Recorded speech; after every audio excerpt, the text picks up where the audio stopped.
cas, ce que j'ai entendu aujourd'hui, c'est bien sûr que la première chose dont on doit se rappeler, c'est que l'emploi, c'est quand même un puissant vecteur d'intégration et que tout le monde devrait pouvoir y avoir droit et que donc nous devons tout faire pour que la personne handicapée y ait aussi sa place.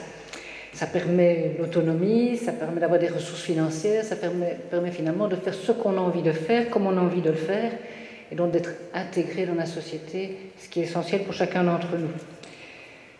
Maintenant, malgré tout ce qu'on a dit aujourd'hui, malgré tous les exemples positifs, on voit que dans les pouvoirs locaux, on n'a que 60% des communes qui respectent le quota.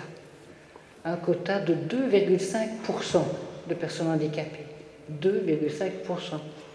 En France, on a un quota de 6% dans le privé. Donc là, quand même, il y a des choses qui peuvent poser question. Comment est-ce qu'on peut faire pour faire changer les choses? Alors j'ai entendu M. Mercier directement qui disait « Regardez les potentialités des personnes ». Ça me faisait plaisir. J'arrête pas de dire qu'une personne handicapée, c'est pas ça sa principale caractéristique. C'est d'abord ses compétences. On ne recrute pas une personne handicapée, on recrute une personne parce qu'elle a des compétences.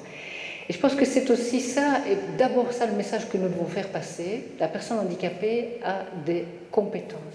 Et ces compétences, elle peut les valoriser aussi bien que d'autres personnes.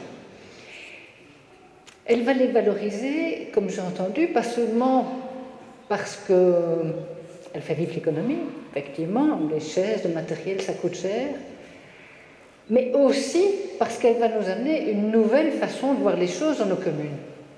Elle va trouver anormal qu'il n'y ait pas une rampe d'accès si elle a des problèmes pour enjamber les marches. Mais si elle travaille à la cellule logement, elle va trouver anormal que les logements sociaux ne soient pas eux aussi adaptés. Elle va trouver anormal qu'un centre omnisport soit de nos jours encore construit sans qu'il y ait un accès à l'étage et que des pouvoirs locaux vous disent on les construira plus tard. Non, si on engage ces personnes handicapées, elles vont être un vecteur d'intégration beaucoup plus grand parce qu'elles font attention, de par leurs difficultés, à toute une série d'éléments que nous ne prenons pas en compte aujourd'hui parce que nous n'y pensons pas et que ça devient après, eh bien, un obstacle à surmonter que de devoir mettre en place